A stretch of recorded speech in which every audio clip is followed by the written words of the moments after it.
Hey, this is Math 8, Unit 5, our mid-unit review here in Clovis. So I'm going to go through some of these with you guys. Some I'll do and some I'll talk through a little bit. And again, as always, sometimes I get things not perfectly right. So if that's the case, then hey, correct it, fix it, and do it better because you guys are great.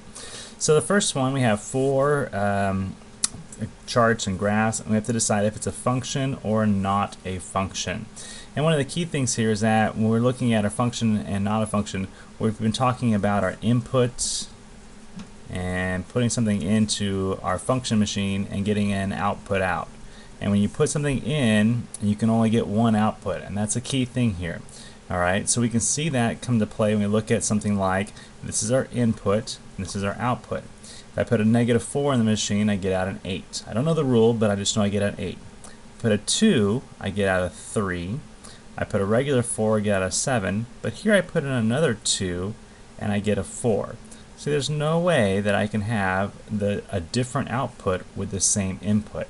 So A would not be a function, okay? That's a problem right there. When I look at B, I have all different inputs, okay? They're all different and they all have a different output, which that's okay. So whatever the rule is, it looks like this rule is whatever x is, y is exactly the same. So 2 and 2, 3, 3. If you graph that out, it would look something like this. Looks pretty good. That looks very much like a function. For C, when we take a look here, we would refer to this as a piecewise function because we have a couple things happening. We have this part of the graph that's going down in a kind of slope, a negative slope. We have this horizontal line and another negative slope. We have three pieces, and so three different things are happening here. But even with all these, if we run what we call, remember, the vertical line test, for every x there's only one value of y, so this would also be a function. And then finally on this one here, if we run the same vertical line test, what do we notice here? For this value of x, I have a y value and a y value, so it fails the vertical line test. Again, this is like having x equals, when x is 2, or in this case here when x is 1, y is both, what's about 1, 2, 1.5, and -1.5. And that is the same problem that we see happening here. It's the same situation, very similar. So make sure you come over here and circle for each one whether it is a function or not a function. For your friends that just kind of look and skim and don't listen, I didn't circle anything. Bummer. Number 2, here we go. This table shows the linear relationship of water level in a tank and time. Write an equation using feet as a function of hours. So the amount of feet depends on the hours. This is our x, our y, our independent, our dependent, our input, our output. So what we're saying is that the water level in the tank depends upon the number of hours we're talking about here. Now, in this situation, we see at 0 hours we have 110 feet of water in a tank. Okay, so that's like our tank level. Let's draw a little tank here, just kind of get a little picture. So at 0 hours, maybe we're way up here at 110 feet.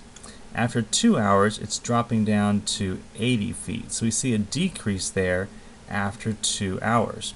Well, we can figure out what that decrease is going to be by doing 110 minus 80, and when we do that we realize that it's 30 feet.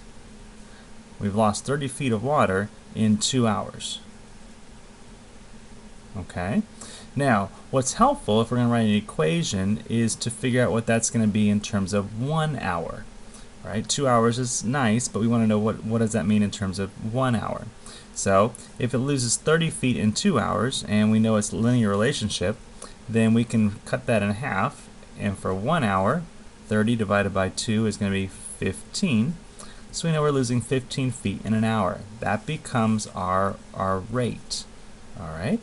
So for our equation, if this is our y, we would say y equals, now because we're doing a decrease, our rate's going to be a -15. X. Why is it negative? Because we are decreasing by -15x. But I don't want to stop right there because while I'm decreasing by however many hours, let's say it's 1 hour, 1 hour means I lose 15 gallons. I need to take that loss away from the starting level. And the starting level was here when the hours were 0. So this becomes plus 110. A little bit like what your y-intercept would be, right? It's like starting here at 110, and this is 110 feet of water, and decreasing with time. So we're starting there, and we're going down 15 gallons every hour. Does that make sense there? That's the idea. Okay, and you can see if that's true or not, because if you take 2 and you multiply it by negative 15, you get negative 30, and 110 minus 30 is 80. And that's how that works out there. So which of these statements is true? Well, the water tank goes, we have increasing, decreasing, increasing, decreasing. We can see already that we are decreasing. So we can eliminate A and we can eliminate C because we know we're not increasing. So either we're decreasing at 30 feet per hour or 15 feet per hour. And we've already said that it was 30 feet in 2 hours and 15 feet in 1 hour. That makes the most sense for us. So we would say choice D. Okay, moving down to number 3. Number 3 says the Clovis water tower has 1,200 gallons of water in it. So how much is in that water tower? 1,200 gallons. And it's being drained, so water's going out at a constant rate of 300 gallons every 3 hours. Determine whether a statement is true about the tower or false. Okay, so we have our initial amount of 1,200. We can see we're losing 300 gallons every 3 hours. Okay, that's 300 gallons every 3 hours. So think of it this way. If we did hours, and we did gallons, like so. Right now we know that 3 hours is 300 gallons. And so how much is it for 1 hour? Well, that's 3 divided by 3. So 300 divided by 3 is going to be 100. So we know in 1 hour we lose 100 gallons. So it's good to make that little chart there for X and our Y and see what that rate's going to actually be. So knowing that information, knowing what we started with, knowing that our rate can be converted into 100 gallons per hour, you should now be able to answer these questions by yourself for true or false. Okay, so good luck with that. I think you'll be okay based upon what I just shared with you. That's the idea.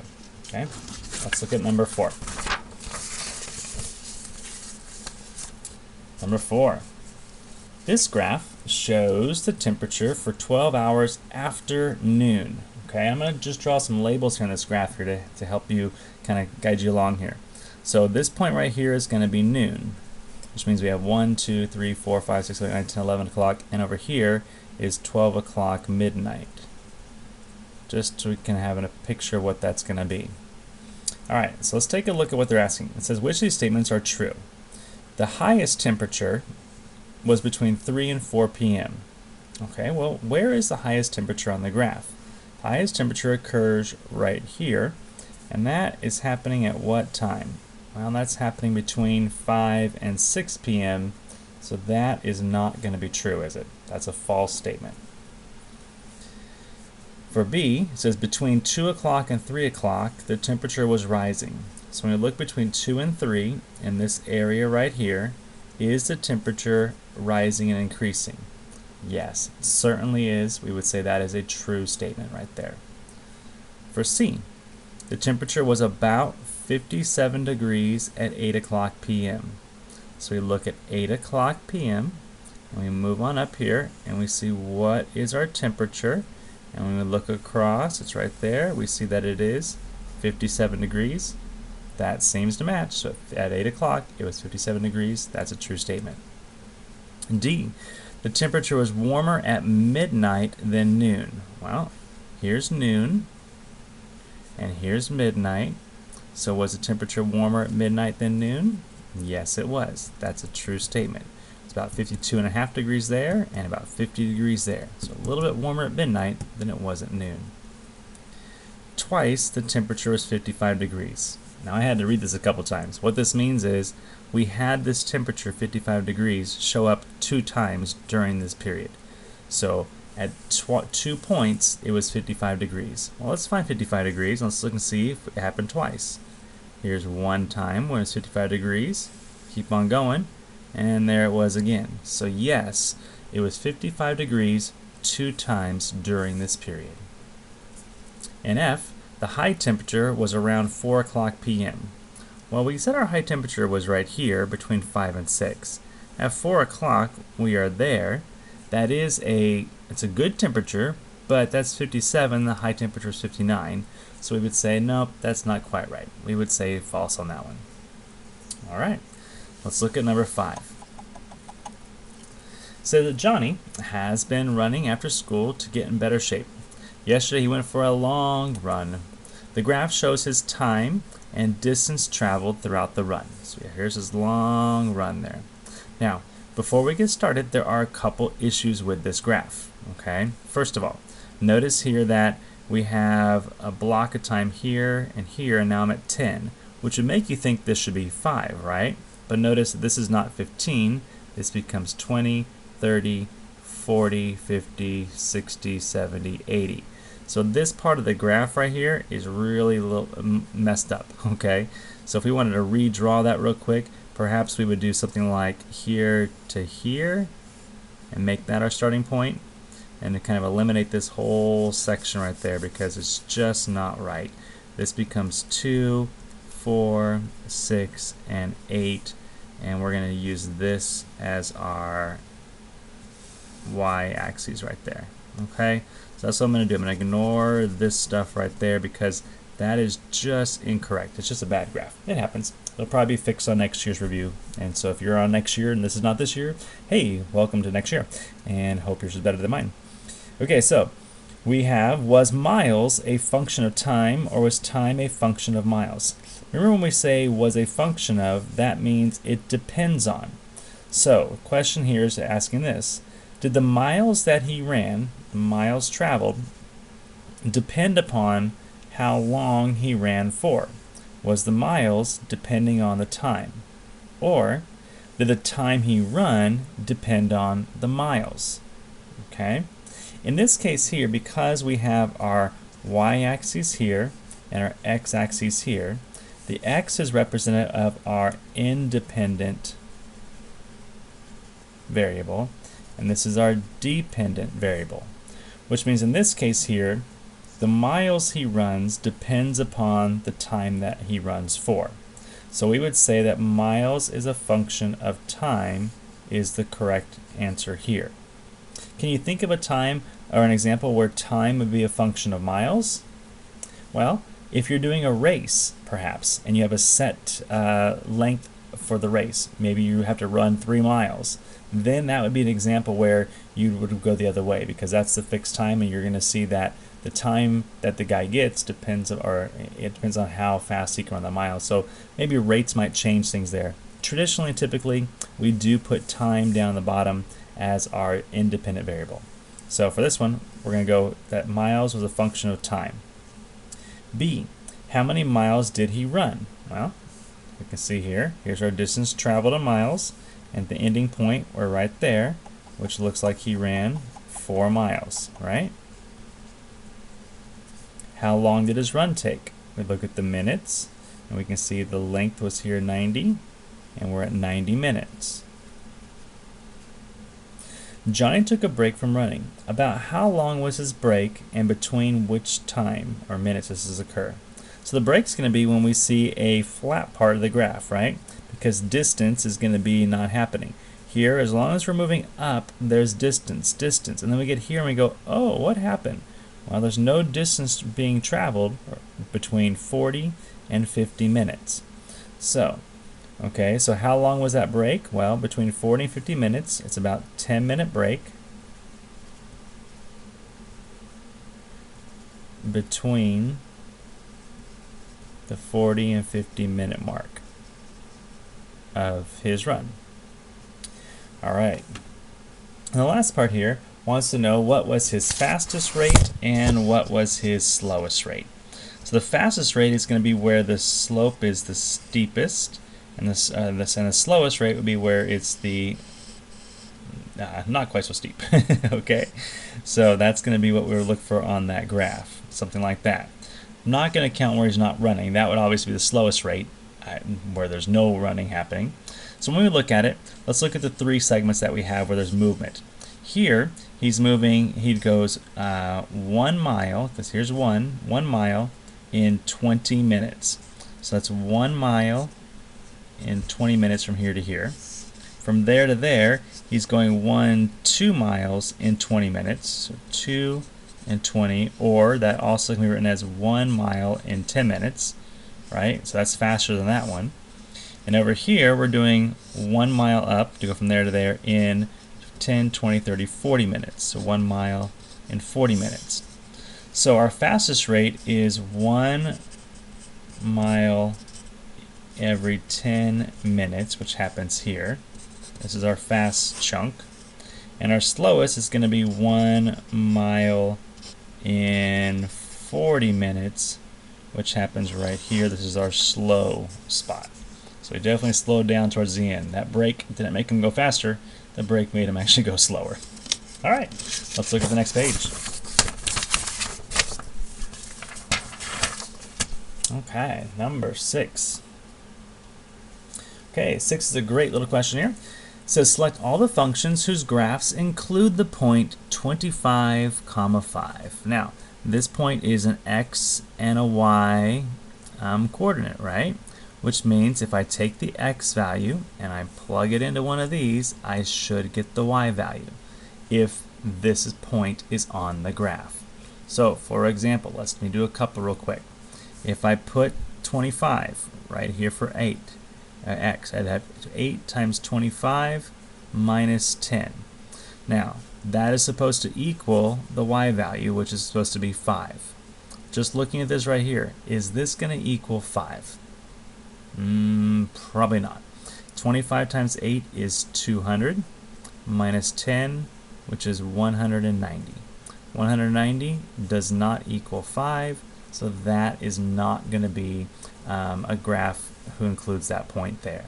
So what you're going to want to do is put 25 into each of these and see if you get 5 for a solution. If you do, then that is correct. So A, we know, is not going to work. Okay, so do that for the other ones and see what you come up with here. Here we're going to square a number, we're going to multiply it by 1/5, here we're going to subtract 20, and here we're going to do this one. I mean, this one's pretty straightforward, right? 25 minus 20. 25 minus 20 is 5. Does 5 equal 5? Yes, it does. We have at least one winner right there. So try the other 3, see what you come up with. Number 7. It says Carl decides to do a savings plan where he doubles the amount of money each day. Starting on day 1, he saves $1. Day 2, $2, $3, $4, $4, $8, and so on. Complete the table. All right, so we know we have 1, 2, 3, 4, 5, 6 days on our table. Day 1 is 1. Day 2 we're going to double 2. So 1 times 2 is 1 times 1 is, we're going to double it. So I'll double it. 1 times 2. 1 times 2 to get me to there. 2 times 2 gets me to 4. 4 times 2 gets you to 8. 8 times 2 gets you to 16. And 16 times 2 gets you to 32. So there's our numbers there for our table. Is the money saved a function, not function, of the number of days? So does the amount of money he saved depend upon how many days he saved for? The answer to that would be yeah, right? Because if he saves for 5 days, he's going to save for doubling what the 4th day was. So yes, the money saved depends upon the number of days you've been saving money for. So that would be a true statement, that is yes. Is the relationship linear? Now linear is going to mean that if you were to graph this, you would get a straight line. But let's take a look at what we have here. Here we have some points for days. We have day 1, 2, 3, 4. Let's just do the first 4. Okay? And we have money saved as 1, 2, 3, 4, 5, 6, 7, and 8. We can see on day 1, we save $1. On day 2, we save $2. Day 3, though, we're doubling 2 and we get to 4. So we're here. And on day 4, we're doubling 4 and we're getting to 8. Okay? And while it's maybe not easy to see on this little chart here, what we really have is we actually have a curved line beginning. Okay? So it's not a linear relationship that's happening. So in this case here, because we're doubling the previous value, it's not going to be linear because it's growing almost what we might consider looks more exponential in the way it's growing. It's not like that, but it's close to that. Okay, so we would say no in that case. Number 8. The train is traveling at a constant speed of 50 miles per hour. So we have a rate, don't we? The table below shows the relationship. 2 hours, 50, right? So if I did 2 times the rate, 50 said 100. 2 times 50 is 100. 5 times the rate is 250. 7 times the rate is 350. Is the miles a function of the number of hours? The question is asking, does the miles that I travel depend on the number of hours I travel for? Yes, right? The more hours I travel, the more miles I'm going to go. So yes, this is a true statement. Okay? And if so, is it linear? Okay, with our previous one up here, we said it wasn't linear because it just kept increasing in kind of a different kind of pattern. In our case here, there's no change to what happens. It's definitely linear because it follows a very strict pattern. Okay, where in our equation we would say y equals, in our case here, 50 is our rate and x, and there's nothing else happening with that. Very straightforward. It's going to be linear, and that's all there is to it, right? It remains at a constant rate the whole time. If you graphed it, it would just look like this, something along those lines. All right, number 9 is a great question. You will have to be able to do these things, and we had some on our homework throughout the unit as well. It says Jared rides his bike from home to the movie theaters, so home to the movie theaters to meet some friends. He watches the movie and then rides home again. Sketch a graph of his distance from home in relation to time. Okay, now typically what we've said let's put time as our independent variable down the bottom, which means we want to look at this side as being our distance. Okay, a distance from, we could say distance from home. That's what we want to think about there. Meaning that his starting point would be, he's at home, so he's not that far from home there. That's okay, 0. And this is the time that he's gone for. We know that he's going to then go to the movies, watch a movie, and come home again.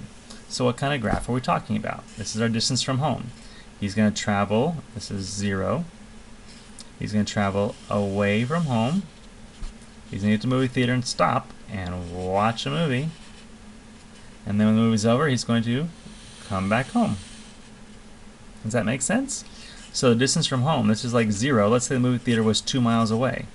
Okay, then he's going to go and drive 2 miles away and stay there and then come 2 miles back home. Now if we knew how fast he was going, we could figure out the rate, but it's not asking for that. It just wants to know what's going to be our 2 axes, label them up, and then how do we figure out what that's going to be. All right, let's look at number 10 on the next page.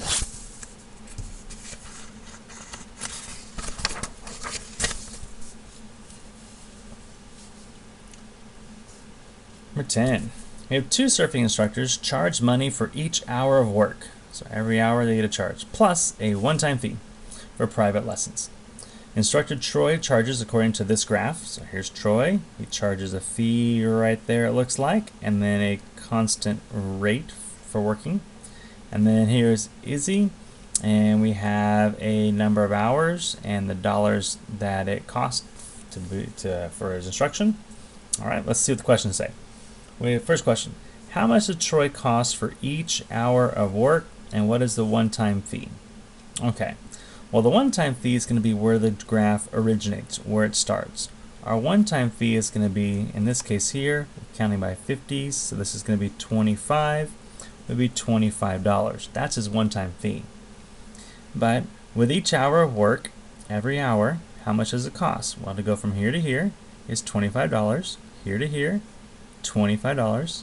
So what we see is we're going up 25 and over 1, right?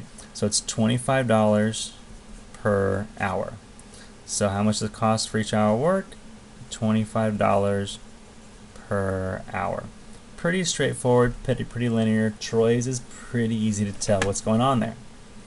When you get to Izzy's, it's a little bit different, isn't it? It's not quite so clean. we're looking at Izzy and saying, well, he has, for 1 hour it's $50, for 3 hours it's $140. So where do you start? I think the key thing is this. We know that there's going to be a one-time fee. We don't know what it's going to be yet, but we can tell that there's a difference in the fee between these 2 points. I know that it's been 2 hours, right? To go from 1 to 3 is 2 hours. So what's the difference there?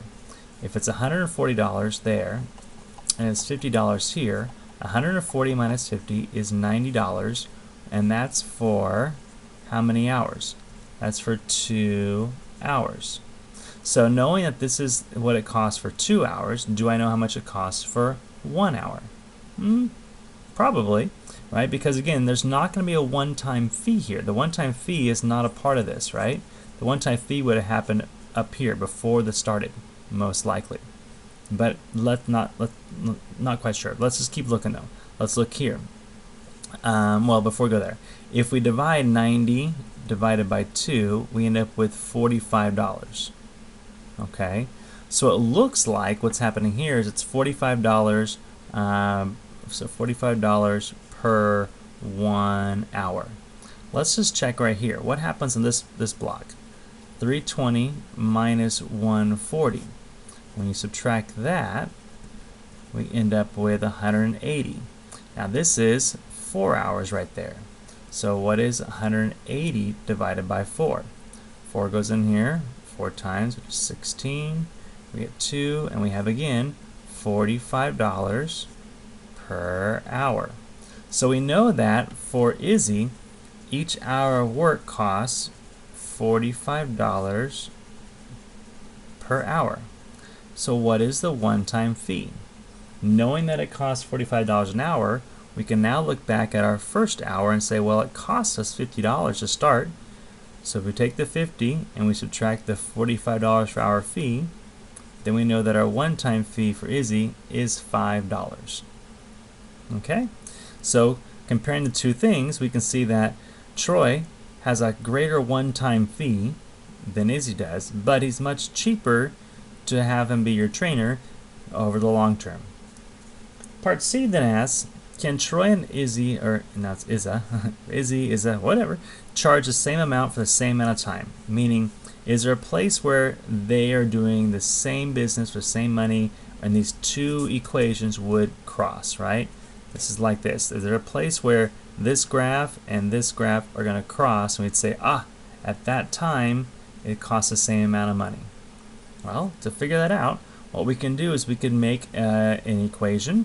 We can make each one into an equation and see where they're going to cross each other up at, and that would be a great idea here. So let's take a look. For Troy, Troy's equation would look like this. His y equals his rate, which is $25 times the number of hours plus the $25 starting fee. Okay, that's what his equation looks like. For Izzy, her rate is $45 per hour plus the $5 starting fee. Okay, so now to find out where these two would cross, I want to use, it's like a system of equations here. I'm going to set these two equations equal to each other. So 25x plus 25 equals 45x plus 5. And I'm going to solve for x. So I'm going to subtract 25x here, subtract 25x there. So I have 20x there. Subtract 5, and I have 20 there. And divide by 20, divide by 20. And we're left with x equals 1. So now when I plug that back in, well, I actually can leave it there. X equals 1. So what is x? X is our hours. So at the hour 1, so after 1 hour, the cost is the same. And that's it. And you can see here, without even doing all that stuff, if you plotted Izzy, 1 hour and 50 is right there, which is a point on that graph. And so that's the only point that's the same. The next one for Izzy is going to be 3 and 140, somewhere up here. And we know that the starting point for him was down here at 5. And so the graph looks something like this. The only place it crosses there is at 50. So you wouldn't have to do all that work. You could just look and see, and that's okay as well. All right, number 11. This graph represents a linear function. Write an equation in the form of y equals mx plus b that could represent the function. Okay, the grid lines here are going by 2's. Not a fan of that, so I'm going to chop it up into 1's to help us see things a little better. And maybe yours came out as 1's, I'm not quite sure.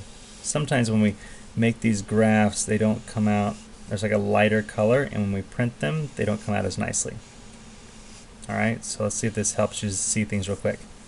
Alright, so y is going to equal m is our slope. So what's our slope doing from point to point? If we start right here, we see we're going down 1 over 1, down 1 over 1. So our slope is a negative 1, or negative 1 over 1. It's the same thing as negative 1. X stays an x, and the value here, this is our y-intercept. So where we cross the y-axis at? Right there at what value is the y? Plus 1. This is at 1, because 0, 1, 2, 3. So our equation would be y equals negative x, or negative 1x plus 1. Alright, and that is actually it. Wow, okay. Well, good luck on your upcoming tests. We hope you do great. Let me know how it goes, and we'll see you next time. Again, if I made a mistake, sorry about that. Hopefully you caught it and you do better than me. Bye.